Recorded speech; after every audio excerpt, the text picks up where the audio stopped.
Today's episode is brought to you by Altitude Sports, a Montreal-based Canadian company with over 40 years of experience. If you're like me and love spending time outdoors, whether it's running, hiking, camping, or just exploring, you'll want to check out Altitude Sports. They're my go-to for gear and clothes because they carry over 400 top brands, from the North Face to Patagonia, plus a great selection of Canadian brands you won't find anywhere else. Shopping with them is super simple. No need to waste your weekends at the mall. And if something doesn't fit quite right, the return process is easy and hassle-free. No printer needed, just scan the QR code they send you. Plus, Altitude Sports offers next-day delivery anywhere in Canada. And if you're in Montreal, you can even get same-day delivery. So whether you're gearing up for your next run, hike, or camping trip, they make sure you have what you need when you need it. And here's a little gift for you. Use promo code SHAKEOUT to save up to 20% on your first order. Conditions apply. Just check out the link in the description. I feel like just having those times next to my name, that's satisfying. But the more satisfying thing is being able to run those times and just feel more connected with my body, more fluid, and I'm working with my body instead of just against it all the time. I just feel so much relief to just be reconnected with what I love to do. And the fact that I can still do it is just really, really awesome. Welcome back to the Shakeout Podcast. I'm here with Gabriela DeBues-Stafford. Gabriela isn't just Canada's fastest ever 1500 runner. She's now writing one of the most compelling comeback stories in distance running. After 2 brutal years of injury, she's back smashing times that put her right where she left off, world class. Today, we're diving into how she got there. Gabriela, welcome back to the Shakeout Podcast. Thanks so much for having me, John.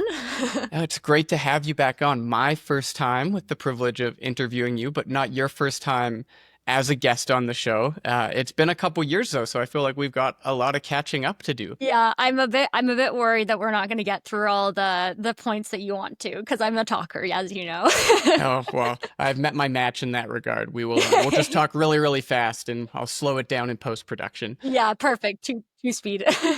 We could go all the way back and recap the years since we've had you on the show, but I think it's best that we start relatively recently. You're on a bit of a heater right now on the track. A really great season so far. Congratulations on that. Specifically, I want to take us back a couple of weeks to Paris, where you ran another world championship standard for the first time in a couple of years. 14:47 at the Paris Fast 5000, a time that only you have ever eclipsed in Canadian history. So let's dive in with that. What was it like crossing the finish line, seeing that time pop up, knowing that you've booked a ticket more or less to Tokyo again? Yeah, I know I shouldn't catch my chickens before they hatch, right? That's the expression. But I mean, it felt so good. I think the predominant emotion, especially after a 5K, because they're so long, as you know, was just relief. I was just like, thank God that that's over. And thank God that I actually got standard and didn't run like 14:51, which would have been a second slow, because that's just like a lot of laps to come 1 second off. So yeah, I was just really relieved, and I'm like, okay, I don't have to do another one of those for a long time. And it was also not the simplest race in terms of, I thought the kind of like the race for the win might be a bit more of like the challenging bit, but it very quickly just became a race to get standard for me, because like I had a really, really horrible start. There were a lot of women on the line, so I just got stuck in like this pack where I just literally couldn't move anywhere. So I think, I don't know what my first lap it was in, but like the first lap I was like so off the pace. Like I gave the leaders like 5 seconds or something in one lap. And then somebody fell, and so I had to like hurdle the speakers because I had to step on the infield to not step on women. I think like 4 people fell. So it was just like really chaotic. And the first 2K I just spent like moving up the field until I got to 3rd or maybe 4th, I think. And it was windy, and like the pack just broke up really quickly. And so it was just like already 2K in, I was exhausted. And I was hurting like at 2K, and I was hoping that I wouldn't be hurting until at least 3K. And I was as one like, does in the 5K, yep. So it was just like, okay, buckle in. This is going to be a long one. I entertained dropping out for a lap, but then I got back on. I don't know what snapped me out of it other than just like, you want to go to Worlds, man. So Yeah. buckle in. All the hallmarks of a good 5K, some falls, a couple moments of existential dread where you contemplate Literally. stepping off the track, Yep. and a lot of solo running for you. You mentioned right off the top that you were expecting to race more for the win. For our listeners who didn't have the privilege of watching the live stream, you ended up second, and in those last couple of K, you were pretty much all alone in a brutal wind and racing and hunting someone down. Those last couple of laps, especially, you were starting to close the gap pretty darn quickly. And it was just so cool to see you back with that killer race instinct. And I want to talk a little bit more about that as we go in. But overall, you're running so well and you're racing for the win again. What does it feel like to be back competing at the front of fields? Because there's been some tough years in the middle there. Yeah. Yeah, it feels really great. I am excited to, like, especially Turku, and I guess the 5K as well. Um, like, it just feels really good to be racing really, really good women again and being Yeah, that able was to, the 1500 at Pavo Nurmi Games just last week, right? yeah, 402. yeah.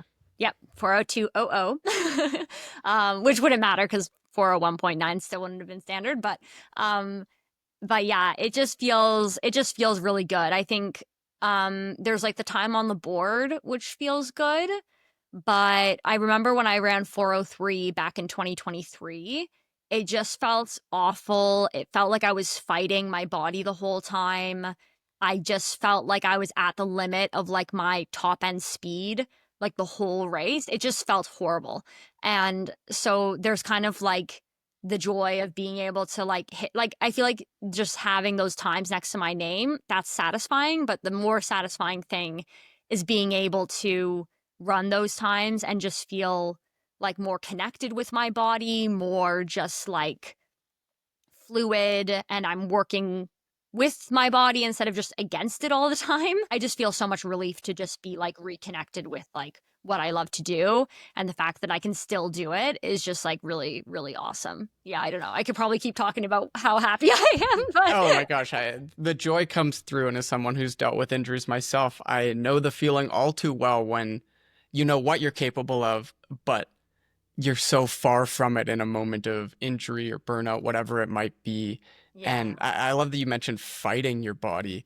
And sometimes you could keep pushing and the times might be there, but it's the feeling, right? It's Mhm. knowing that, oh, I'm working in unison. I'm not having to kind of will myself through this and push against what my body wants to do. Could you A hundred take us percent. through a bit of a rundown of what was at the root of these couple of tough injury plagued years? And then maybe we can dive into how you found a way through the wilderness, so to speak, and back to this world class form.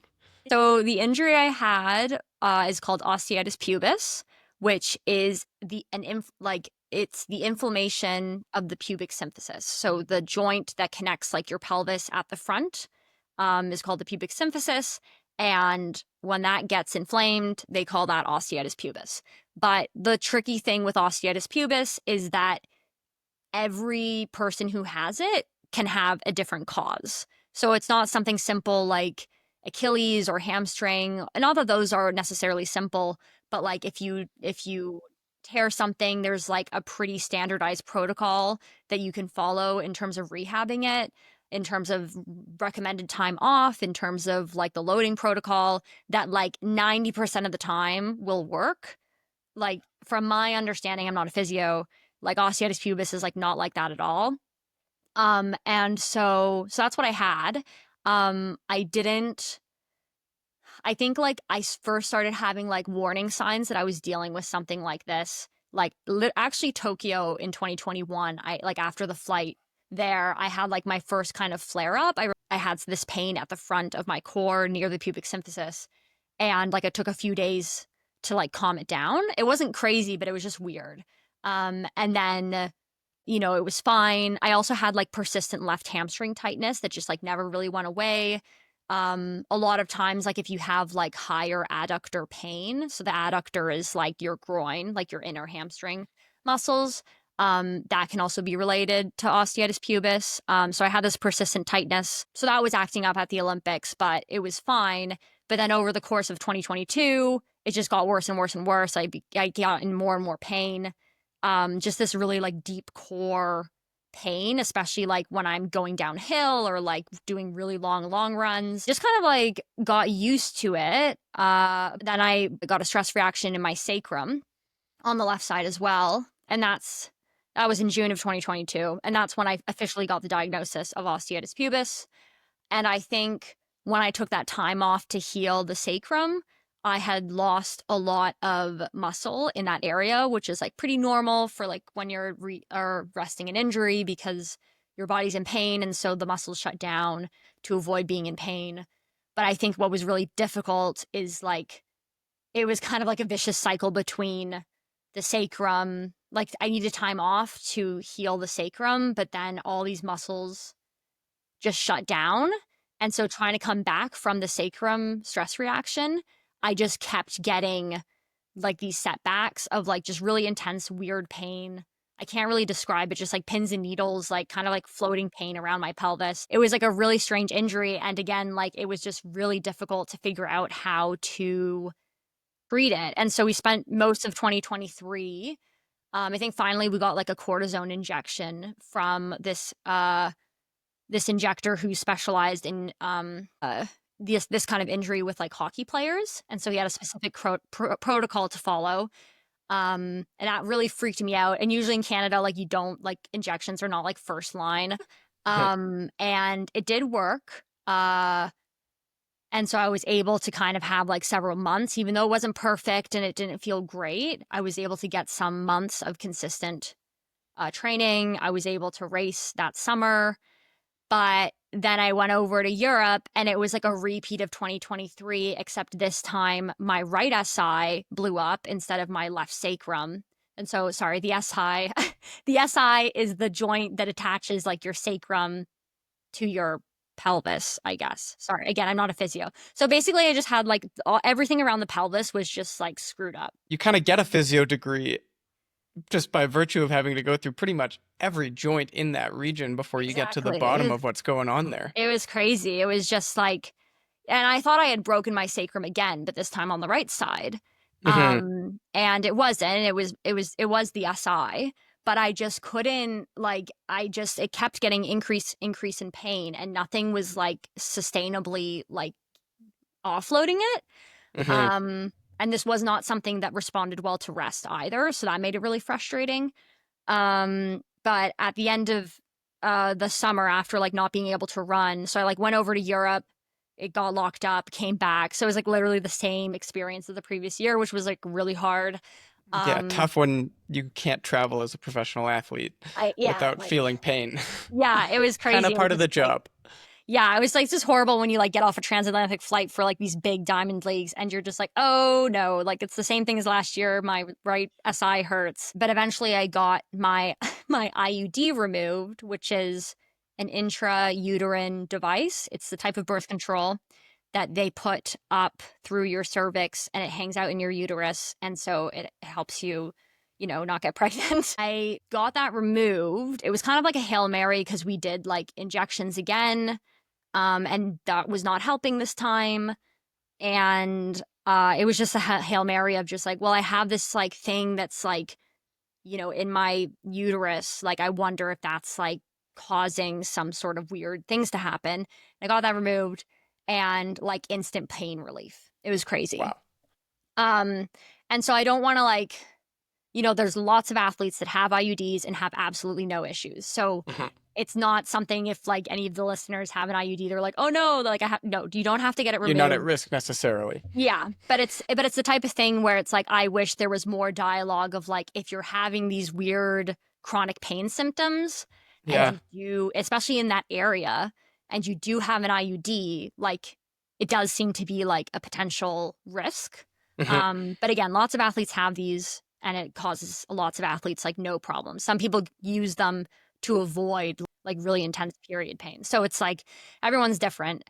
But I think that was like a big stepping stone in like the right direction of like actually getting over this injury, was removing that. And then at the same time, my physio in Victoria and I connected with Alison Rose, who is a physio over in Leeds in the UK, and Hmm. she treats like a lot of like Olympic medalists, gold medalists, like Keely Hodgkinson being one of the people who she works with. And she is literally an expert in osteitis pubis. Wow. So in 2023, we spent so long trying to find anyone who knew anything about this injury, and it was so hard to find people. And then I remember like doing a little training stint with M11, Keely's group, and I mentioned this injury to her coach, and he said, "Oh, Allie Rose is an expert in that injury." And I was like, "Oh my God." So we got in touch with her, and she helped to point us in some directions that we had done a lot that of things that like she first thought of, but there was just some more things that we could do that she recommended, and that really helped. So that really helped. And then in like this past February, I was able to like see her in person for the first time, which I think was really great. And then my physio from Victoria also like visited Leeds to like work with Allison and like learn from her. Wow. So that was really fun too to like see them both together. And it was just like a very full circle Collaborating. moment. Yeah. Yeah, it was really cool. So and that was really great too, because like my physio in Victoria, Sue Lott, she like speaks a lot of the same language as Allison, which you don't always get with physios. So that was like I felt like very well taken care of from that Hmm. regard. But yeah, it's just like a really tricky injury. And unless you're like, Yeah. you land in the, hands of like an expert right away, it can just be really hard to like get over. Yeah. Um, that's kind of like the physio side of getting over this injury. But I think another big thing too was just being really deliberate, something we changed in January in terms of our approach. Because throughout all this, I still had very persistent Achilles pain as well, which I think was kind of a result of just like the pelvic being totally crazy. But I had to finally like take some time off because the Achilles just became too painful. And we were very slow and deliberate about like increasing things kind of slowly, but again, like very deliberately. So whereas before we would try to get like the volume up first and then increase the intensity at that volume, this time we were like, okay, we want the goal to be 4 flat pace for the 1500. So when we do a 1500 session, we're going to do everything at 4 flat pace. If that means it's 10 by 100, 10 by 100 is the session. And then like slowly building that up from like ones to twos to threes, etc. And I think that approach really was beneficial because it just helped me kind of like train through the not train through the pain, but it just helped the body adapt and Yeah. respond to that stimulus, like that very specific stimulus. Whereas before, I would be okay at like slower paces, but then as soon as I tried to like increase the intensity, things would scream at me. Yeah. More of So a stepped approach where you're yeah, increasing the intensity and the mileage kind of both a little bit at a time instead of, oh, I feel great running close to my full volume. Now let's throw in this intense stuff. And then suddenly yeah. you see yourself go back to the first floor. Yeah, exactly. So it was kind of like just like exposing the body to like what it was like to turn over at those Hmm. speeds at a really low volume and then building out the volume over time. So I think that was also really important to do. So like getting the body in the right spot with like physio and treatment, and Yeah. then also kind of like being really slow about like especially on like the quick stuff, because it was just really hard to do speed, any kind of speed work at all over the past few Yeah. years. So Yeah. yeah, that's a long-winded answer to your question. I love it. You talk about getting the body back into a place where it can actually accept that training. By my count, we're talking about close to a 3-year journey. You first feel the pain going right back to the Tokyo Olympics in 2021, and Yeah. only this winter are you finally, knock on wood, out of the woods, where you're able to run paces and finish workouts and build mileage up. And again, to use your language, feel like yourself, feel like you're working with your body again. That's a long time to be fighting against injury. Were there any periods where it felt overwhelming, where it felt like I might never get back to what I was capable of doing? Yeah, all the time. It felt overwhelming all the time. And like I think it stopped feeling overwhelming like sometime, I want to say in March. Like sometime in March, I was like, okay, I can see the light at the end of the tunnel. But until then, it was just like the amount of times I thought about quitting. I would like go to Rowan and seek validation that it's like, are you sure I shouldn't quit? Like, I feel like I should quit. Like, I feel like this is a sign that I'm just like Yeah. done. One of my competitors asked me, like, did you just have like, that's crazy. Did you just have this like insane self-belief that you weren't done? And I was like, no, absolutely not. I thought I was done like maybe, I don't know, like 70% of the time. It's hard to put Wow. yourself back in that mental state when Yeah. you're out of it, you know? But it was like, yeah, it was really bad. It was not good. It's not an easy thing to come through. And it's one thing to get healthy again. It's another thing to start trusting your body and Mm. reminding yourself that, oh, I am capable of doing that. What has the process been like in terms of learning to trust your body again, of learning to push hard in races, of learning to work out at 100% and know that your body can handle it again? Has that been scary at all? Yeah, it's been super scary. I think also just like how badly, especially like the 1500s went last year. Hmm. Um, like literally giving it my absolute all and running 4:15. Like that really did a number on my confidence in terms of like the process of learning to trust. I've had to do like a lot of work with, you know, I have like three mental health care professionals, a psychiatrist, a counselor, and a sports psych. So Great yeah, combo. yeah, exactly, the killer combo.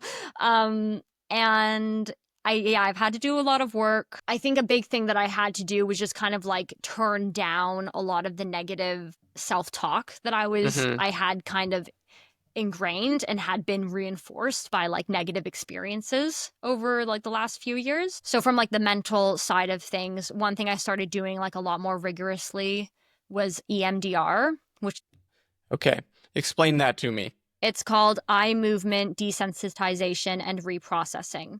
So Okay. basically, okay, this is kind of like a fun uh parallel, Hmm. but it's basically a type of therapy where you kind of like examine these really kind of negative, kind of deep beliefs that you hold about yourself. And, you know, usually like they're irrational. And so you think about these beliefs and like you work with a therapist, obviously, who's trained in this, to kind of identify like what would be like the most, like what you kind of want to target. And you kind of pay attention to where it is in your body.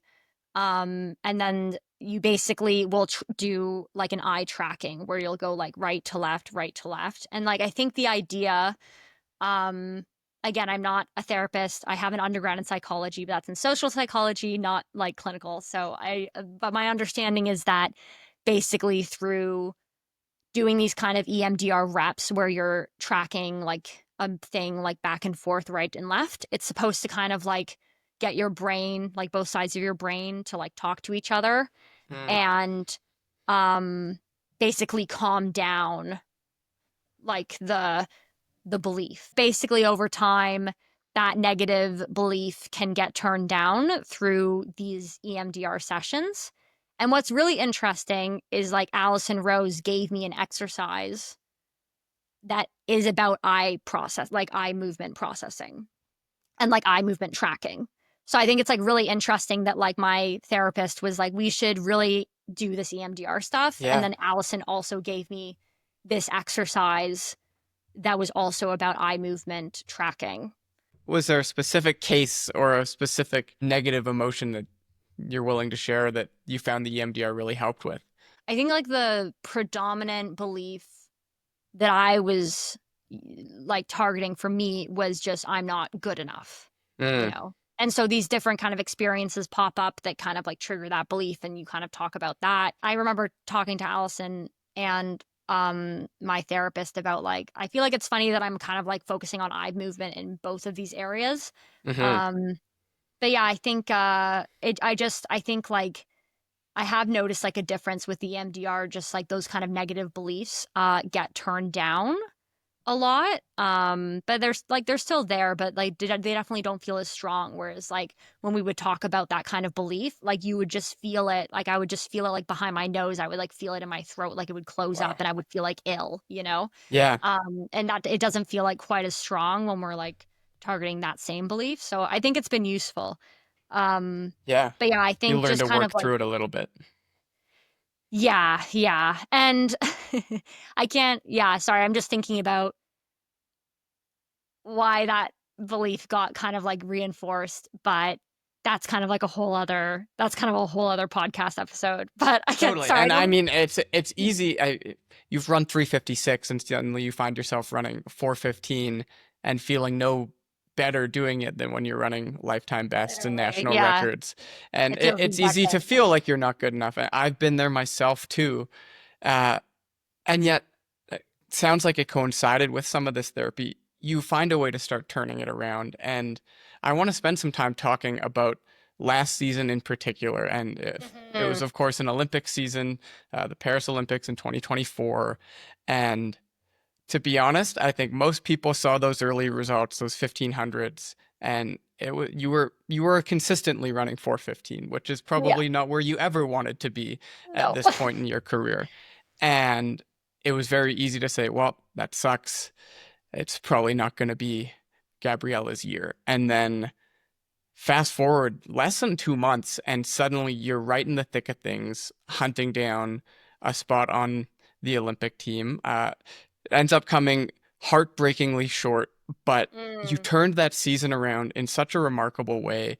And there was just something so visible about, at least as a spectator watching you race again, you had that sense of belief, at least from the outside looking in. And I want to spend some time touching on that because, as we've talked about, it's so tough to get healthy first and foremost. But then once you're healthy, to actually start performing and racing and doing so in that way that probably had come so naturally when you were at your very best is an incredibly difficult mountain to climb. You've talked a little bit on social media about finding that kind of X factor in racing again, that racing instinct. And that was really evident towards the end of the 2024 season when you were gunning hard for an Olympic qualifier.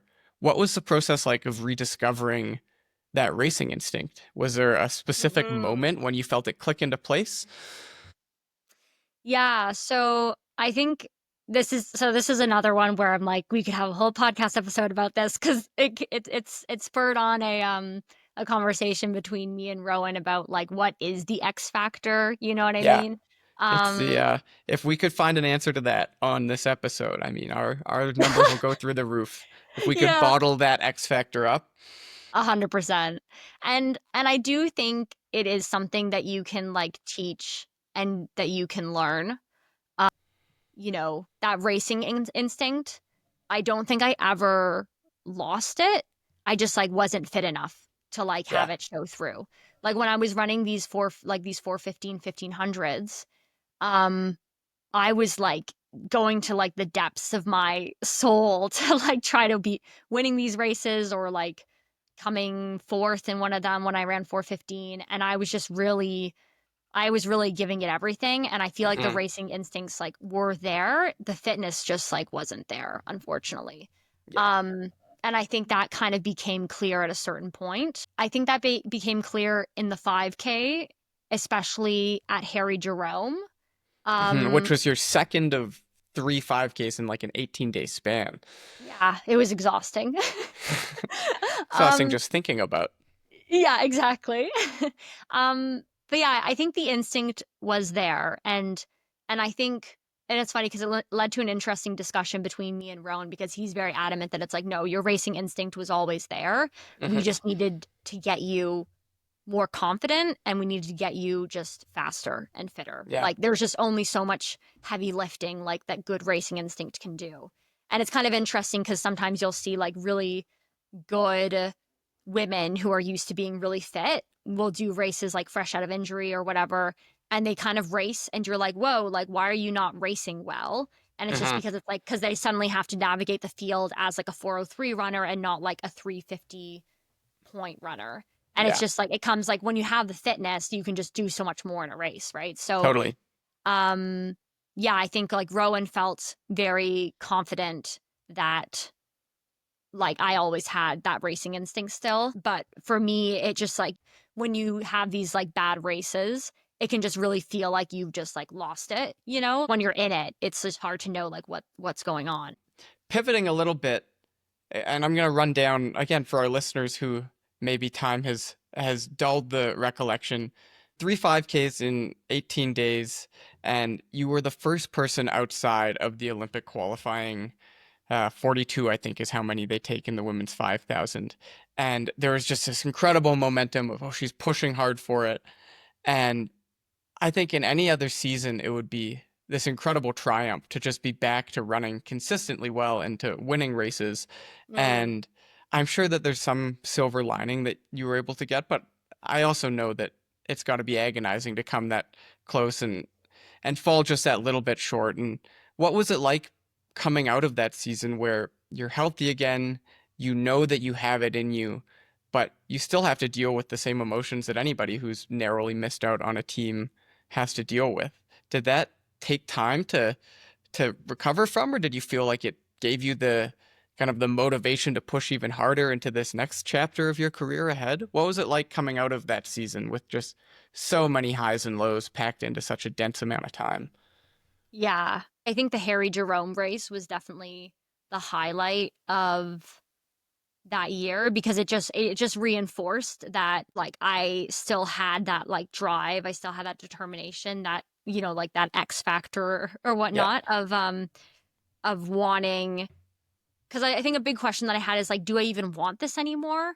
Hmm. And it was like, no, like when I had like when the scent of, when I smelt blood in that Yeah. like last lap, like I went for it and like I was able to win the race. It's like I Hmm. knew that I cared. I just like needed to be in better shape. Yeah. And so like a big feeling that I had after not making the Olympics was just like anger. And I wouldn't say I wallowed in that for too long, but I did have a lot of anger for a while, especially coming so close as well. It just felt like really heartbreaking. But I think what was really good about that is that, that summer I was very close to just not even trying. Uh, the pivot to the 5K actually came about because I didn't get into like the top section of the 15 at Portland Track Festival. That happened, we saw that 48 hours before the race, and without being in the A section from a rankings point of view, like it was like dead in the water, the 1500. It was like, no, this isn't happening anymore. And so I remember telling Rowan, like, I think I have to try doing the 5K. Like, if the goal is to make the Olympics, which is what we're trying to do, like, I'm not going to do in the 15. Like, we have to do the Hmm. 5K. So, literally 48 hours before that race, we decided, okay, we're going to try to do the Switch into 5K. the 5K. Yeah. Eh, So, it was a mad dash, but no kidding. In some ways, I almost wonder if having such short notice helps one prepare for a 5K, because as we touched on, they'd never get easier no matter how fit you are. It's a painful event, and only having a couple days to dwell on how painful it's going to be. Do you think that might have helped at 100%. all? And especially when it's like, you have to do 3 in like 18 days. Yeah. Yeah, and I think another thing too is like I was really fixated on like, am I strong enough to keep doing this sport? Hmm. But I think like the fact that I had to do 5Ks as opposed to 1500s, and especially at Harry Jerome, like when the pace was more like appropriate for my fitness at the time, and I could like race again, uh, just reinforced that it's like, no, like the mental drive is still there, you know? Yeah. Um, and especially like the fact that it came about like in a 5K, which that was like Hmm. another race, which like I felt like stepping off the track, it's just like you just go to such deep dark places in 5Ks. Yeah. They're not easy. Yeah, so I like, yeah, obviously I felt like a lot of anger after not making it, but I think it was just really important that we still tried to make the Olympics because it just really reinforced that, okay, no, like I do want this, like after the Yeah. Olympics came and went and I was angry, I'm like, I wouldn't be angry if I didn't care, Hmm. because it can feel really confusing when you're having these negative thoughts, these thoughts about quitting. It's hard to know like what's the truth, like is that a sign that I don't care about this anymore, that I should quit? it's really confusing. It's hard to, it's like very disorienting. Yeah. So I think, yeah, at the very least, having that anger meant that, you know, we still wanted to do this. But then it was just like, okay, well, then I can't give any kind of credence to the thoughts of quitting anymore because I'm Mm-hmm. committed now. And that was kind of like another process with like, I worked really hard with like my sports performance coach about kind of like turning down the negative thoughts, especially the ones about quitting, that I'm not good enough, that like pop up during workouts. One thing that, and I'm just going to throw this tidbit out there for anyone who also thinks about quitting, a cue that she suggested that I think was really useful was like to almost have gratitude for the negative thoughts that pop up, because it's just one of the ways that your brain tries to like protect you Mm-hmm. from like getting hurt, is like, Yeah. well, if you don't even try, then like you won't get hurt, because it can feel so powerful when you're like, you should quit. Yeah. Um, when it's like, no, I've made this commitment to myself, I'm not quitting, I don't want to, but you're still Mm-hmm. getting these thoughts. um I've found that kind of like having gratitude for the negative thought of being like, oh, thank you for protecting me or trying to protect me, but I'm okay, I'm gonna do this Mm-hmm. workout. It Yeah. kind of like is like a gentleness that kind of helped, and then eventually they just like go away. So that's kind of nice. The Harry Jerome race is one I want to spend a little bit of time on because that was such a tangible moment. I was in the crowd as a spectator watching that race, and I remember being stood about 200 meters mark on the track, somewhere within the last mile. Rowan is there with a stopwatch, and Hmm. this is the point in a 5K when it's painful. Like you can just see the pain etched on every athlete's face. And I think you were starting to flag a little bit in terms of pace. And I forget what it was he said. I wish I could recall the specific words, but he essentially yelled a command and a cue to you. And it was almost like this instantaneous response where you shifted gears, responded to the cue, and then the rest of the race, you're just rolling through and you end up running your season's best. Really kind of, it was the make or break race. It was the second of those three. If it didn't go well, if you didn't get the quick enough time and the points, that was kind of the end of the road for the Olympic hunt. And I remember thinking, wow, that right there is someone who wants this and someone who's capable of racing. Oh, And it thanks. was I think I just remember people who were familiar with what you had gone through being stood around there and watching not just you, but you and Rowan and that collective team in that moment and seeing, wow, this is something that is working. Like Gabriela's back. Oh, And you're on gonna that make me note, cry. it was a powerful moment for me as a spectator one and as someone who was also going through injury and kind of knew that you'd been on a similar timeline of injury. All of this takes place kind of right as you and Rowan formalized your I'm going to call it your professional relationship. For the listeners who haven't clued in already, there's a relationship much larger than a coach athlete one. They are a married couple as well. That predates him as your formal head coach. Yeah. But it was right around this time of year last year that he took on kind of official head coaching duties for you. How much did that factor into your outlook on not only last season, but looking ahead to we'll call it the next chapter of your career that you find yourself in now? What was it like making that decision and now a year on, more or less, working together in this coach athlete relationship? Yeah, it's been quite a crazy journey. It is funny because I think one of the things, like, Rowan's seen me run for so long now. He's seen me run since like we were friends back in like I think we started becoming friends in like 2015. Yeah, like early So university years. yeah, exactly. And yeah, so he just like knows me so well. And so it's interesting because you mentioned that moment. It was like a moment where the like Lucia was almost done her pacing duties and like the leader was separating and Yeah, you were behind like you were in fourth or something and the pack was breaking up, and so like you had to like go and like make that move.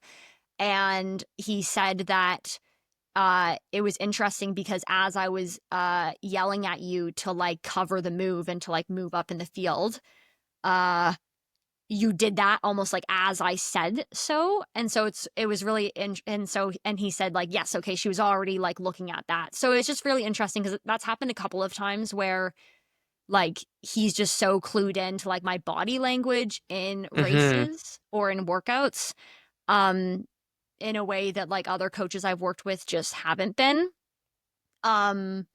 And being able to like, yeah, read my body language, kind of figure out like what I'm able to do, I guess. But then at the same moment, I'm having like the same thought. And so it just is kind of like a really, like when that happens, it doesn't always happen because you can't always hear your coach in races, but like, I don't necessarily remember what it was like in that moment for me, but I imagine I like saw that happening and was thinking like, I need to cover that move. And as I was making the decision to cover the move, I also hear it from Rowan, and it's just like a compounding thing. In Yeah, terms you're of just like so giving synced you. up. Yeah, exactly. Like we're just like, yeah, we're just very synced up. And that even happened today just with like a cue during my tempo. I was like starting to twist a little bit. And I was holding like some tension in my upper body. And I was thinking like, ooh, I'm like feeling really twisty right now. Like that's kind of weird. And as I was trying to sort that out, Rowan told me to like relax my left side.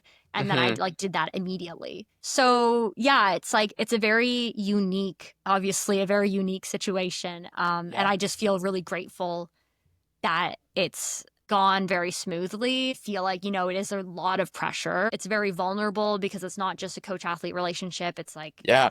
he's my husband. It's like we're life partners. It's just like yeah, it's a You can't lot. you can't So part ways at the track after a bad workout. You've got the no. drive home and the dinner and the rest of the week together. Yeah, and thankfully up until this point it's been like, I mean, it's not that it's been mostly positive, but I feel like we've been able to make like just good steps forward, even if they're small steps forward. I think the hardest part was when I had that like Achilles injury. I think that was, you know, he was giving me lots of cross training workouts, and Roan was like, this is what's going to test our marriage the most. It's like me sending you on the cross trainer. Nothing like cross training to reveal those harbored bad sentiments towards one Yeah. another. But he also cross trained with me, so if I was Oh wow, sweating okay. up a storm, then That's love he right was, there. yeah, exactly, yeah. And so that was good. He was a good sport about that. But yeah, I think it's just like we've always had like a very good relationship, very good communication, and so I think that's made the transition pretty seamless. And I think we're Mm-hmm. pretty good about kind of not just reading each other instinctively, but also like communicating like, okay, are you in a headspace to talk about this right now or not? And there's not necessarily like a ton of separation because we also just like love track, so we just love talking about it. It's not just like work for us. It's like, Yeah, you know, you get it. It's the passion. It's your life. absolutely. There's no balance. It's like we're all in. But it's been really good, I think, as well, to just kind of be able to take like full ownership over this. Mm-hmm. Like my running is just like we're just like in total control of it now. And I think Yeah. that's been really empowering and liberating to just be able to be like everything, you know, which is also a lot of pressure because if it doesn't go well, we have no one to blame but ourselves. Yeah. But so far it's going well. So Pausing yeah. on that, taking full ownership. Yeah, your transition to a new coach also comes amidst another huge life transition. You're back living in Scotland for the second time. Yep. Take us through that decision. Was the decision to make a move from Victoria, where you were for a couple of years prior to this, was that something that you knew right away after the end of your track season last year, or has this been in the works for a while, or is it a relatively new decision? Take us through one, Mhm. the decision-making process and ultimately why you decided on Scotland again. Yeah, I think when we made the decision that like we wanted to take ownership of our training and start programming for ourselves, I think at that moment we still envisioned ourselves in Victoria long term. We really loved it there. I still miss it. It's a beautiful part of the country. But at some point, it became clear that Victoria wasn't going to be sustainable for us. Because yes, it is like on the most west coast of Canada, and like the heart of track and field is in Europe. Yeah. And I think we had that realization when we came back from Font-Romeu, which is a small town in the Pyrenees in France, Hmm. where you can do altitude training. And we went over there to connect with M11. Um, Which is Keely Hodgkinson's group, the Yeah, reigning Olympic champ in the 800 meter from yes, Britain. and Georgia Bell's group, who's the reigning Olympic bronze medalist in the 1500. Yeah, we did a camp with them in October in the Pyrenees. And we got back, and the travel to Victoria took like 24 hours. And and then we were back in Victoria. And it just became clear that we just didn't really have anything tying us to Victoria anymore, other than just our love for the city. But it just became clear to us at some point that we just wanted to be back in Europe. We wanted to be in the heart of, the track and field world. And it's just way easier to be a professional athlete in Europe. Because you just have access to all these really high quality races. A lot of the races, once you're at a certain level, they'll help you out with accommodation, they'll help you out with travel, which when you're Canadian, I mean, you get help with from Athletics Canada if you're carded, but that money runs out really quickly, and traveling to America is really expensive, and the meets don't usually help you out. So no. We just wanted to be back in the heart of things. And then we were like, okay, so we're going to move back to the UK. And then we had a couple cities that were on the short list of places that we were going to check out. And then ultimately we decided on Edinburgh. And it's been home base now for a couple of months, and you're fully into your racing season now. I imagine it's been nice to be able to pop over and do these European trips and then go home and sleep in your own bed 2 days later, instead of having to book a whole month of your life off to move to Europe for a month and live hotel to hotel on trains every day. And it's clearly working for you. So far this season, a couple of great 1500s, the aforementioned 1447 5K. Just this past weekend, you ran 403 for the second time this year. You've run 402 as well. We don't always use this term for regular season races, but you've been on the podium at all of these. You haven't had a result in the last month lower than second place, which is really cool to see you back pushing for wins. And does it feel like a justification of all of these decisions, the decision to switch coaches, the decisions to move back across the pond to Scotland? Does it feel like you're where you need to be right now? Yeah, 100%. I did struggle a bit with being a bit of homesick. But it also is kind of a confusing thing, because when we left Glasgow in 2020, we were so heartbroken to leave, and we were homesick for Glasgow. And then being back in Scotland, it's not that you always want what you can't have, but just every time you move, it's just a bit disorienting. So I kind of felt a bit confused about I'm back in Scotland. I wanted to be back here for so long. And now that I'm here, I miss Victoria. So it's a bit, it was a bit strange. But I think just moving is just hard. And so I've just tried to be really kind to myself with the adjustment. But I'm feeling really a lot better now, which is nice. I think my body was just a little bit shaken up. And yeah, 100% from the track point of view, I'm so happy that we're back in Scotland. And yeah, it was 100% the right choice, even though it's not always an easy thing to do, obviously. But yeah, it was 100% the right choice. It's so fun to be back in the heart of track and field over here. And like you said, it's so hard when you're Canadian and you live in Canada to get access to these races, and you have to live out of a suitcase. So it is really nice to be back. What about Scotland are you loving most right now? So the first thing that comes to mind is the weather, but a big reason is because when Europe has a heat wave, it's perfect 22 degrees up here, you know what I mean? Yeah. So it's just beautiful weather, everyone in Europe and Central Europe is dying. Even Londoners are it's a 30 sweltering degrees down in the there. heat. Yeah. And so as a distance runner, it actually is pretty decent weather. It does get quite windy in Edinburgh, which is not ideal, but you have a really good indoor track, which I don't think gets you injured. Some Canadian indoor tracks are really hard on the body, but this indoor track in Glasgow is quite gentle. So like if it's a really bad day and you have a key session, like you can always go to Glasgow. But yeah, no, I just love being back in Scotland. Like the people are amazing. Um it's been fun to like reconnect with old friends that we had when we were here in 2019 and 2020.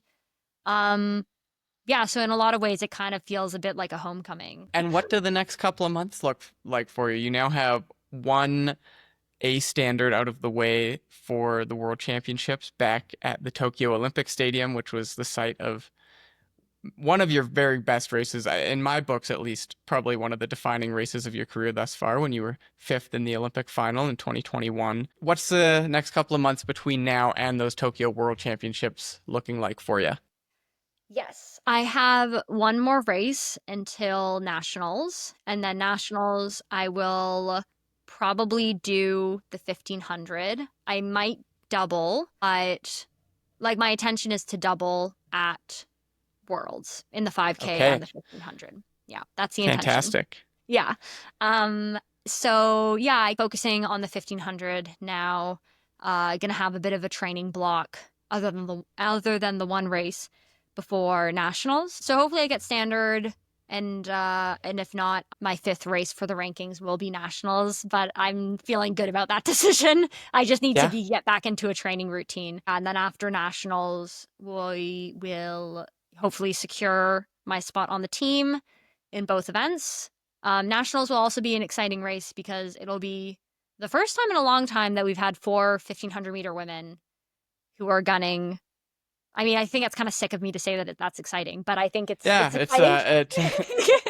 it's putting it out there right now, that gives you the edge. If, oh wow, Gabrielle is excited that one of these four women is going to be left on the outside looking in. No, Like it's not that. I that's know it's like that's it's sick intimidating from to that me. perspective. One of them's I even your sister. Like, wow, you really you do. Again, I it's proving that you want this again, which is so great to see. yeah, I'm confident in Lucia, but it's just been a long time. I don't think it's been since like 2016, like my first Olympic team.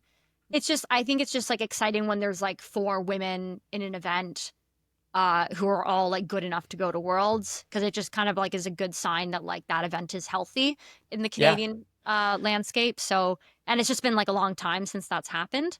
yeah, totally. So it's exciting from that perspective. Not so exciting that somebody will be left off the team. That always sucks. I remember when I ran Olympic standard back in 2016, I was the last person in Canada to get Olympic standard that year. And Nicole Cifuentes beat me in that same race. And we gave each other a hug at the finish line. And she's like, "You got standard? Like, that's amazing. Like, good job." And then very shortly after, our back and forth in celebration, she's like, "Well, one of us is going to be very sad in a couple of weeks." And I was just Yeah, like, "Yep." And it was a very funny, I laughed. It was a very Nicole thing to say. And yeah, it's right on the nose. It's like, yeah, that you love the brutal honesty. competition, but yeah, exactly. It's not easy, but, yeah, but I'm excited for nationals and then, yeah, do some altitude and then, heat camp and then worlds pretty much. Yeah. It's kind of crazy that, Rowan was doing a lot of planning a couple days ago.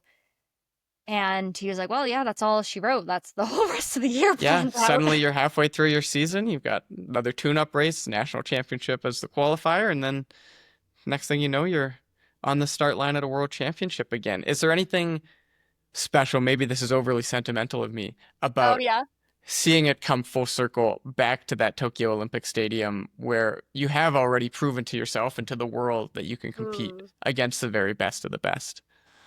Yeah, I mean, I think it's a bit weird, like eerie and poetic that it's like I haven't made an outdoor team since Tokyo 2021.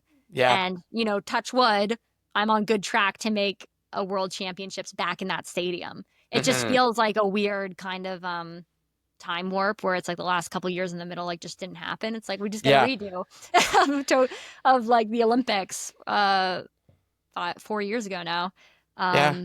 It's a bit weird, but I am excited to go back. It'll be exciting to race in that same stadium in a packed stadium. Like the Japanese did such a great job with the Olympics. They were just such great hosts, and I'm excited to see Hmm. what they can do when they're not When they restricted can by all allow the people in to COVID. celebrate the Yeah, event. exactly. Because they're also just great. I've seen the crowds when they hosted like the Rugby World Championships, and the fans were just amazing. So they just like put on such a great sporting event. So They I'm love really their excited to athletics. see. They do, yeah. So I'm excited to also see the city properly this time. But yeah, Absolutely. Yeah. it's kind of poetic and full circle that I'll be back at Tokyo. Final question for you here, Gabriela. Yeah. It is that full circle moment. It'll be over 4 years really since your last senior outdoor national team, the Tokyo Olympics to now these Tokyo World Championships.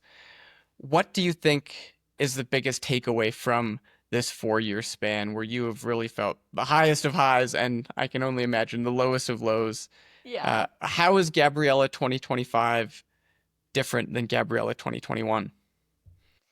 Oh, I think Gabriela 2025 is a lot closer to like Gabriela 2019 in terms of like mentality. And I think just hitting kind of rock bottom, I've just really had to like work very hard at building myself back up. And not just myself, like I've had so many people who are helping me, right? So I don't want to say like I just did this myself. I didn't. I have a great support team. Takes a village. Yeah, exactly. But yeah, I think like, yeah, Gabriela 2025 is like, I just feel like really connected to kind of like the pure joy of why I do this, even though it's not an easy thing to do. It requires a lot of hard work and a lot of sacrifice. And I do just feel I'm just trying to really kind of hold that in, that like really pure kind of positivity, and that just, yeah, just like the joy of just like wanting to see how good I can be and not kind of being burdened by kind of the negativity of past experiences, or kind of the negativity of like the pressure.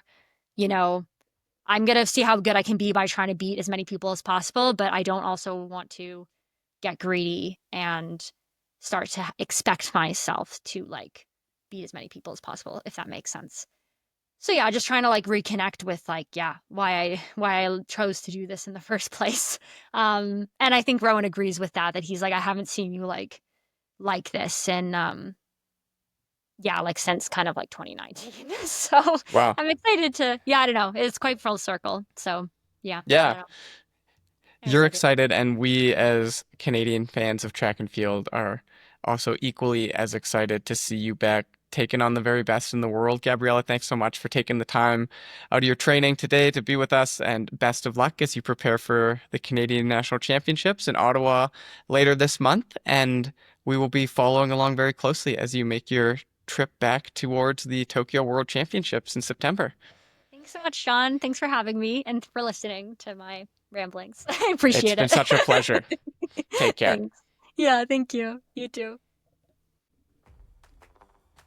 Another huge thank you to Gabriela for joining us on this week's show. You can follow along with her season, including her return to the Canadian National Championships in Ottawa and her quest for the Tokyo World Championships, by following at Gabriela Stafford on Instagram. You can follow us on Instagram, Facebook, and X at Shakeout Podcast. We've got a great slate of episodes coming your way this summer, so make sure to subscribe on Apple Podcasts, Spotify, YouTube, or wherever you get your podcasts so you don't miss a thing. I'm your host, John Gay. Thanks for tuning in. We'll see you again soon for your next Shakeout.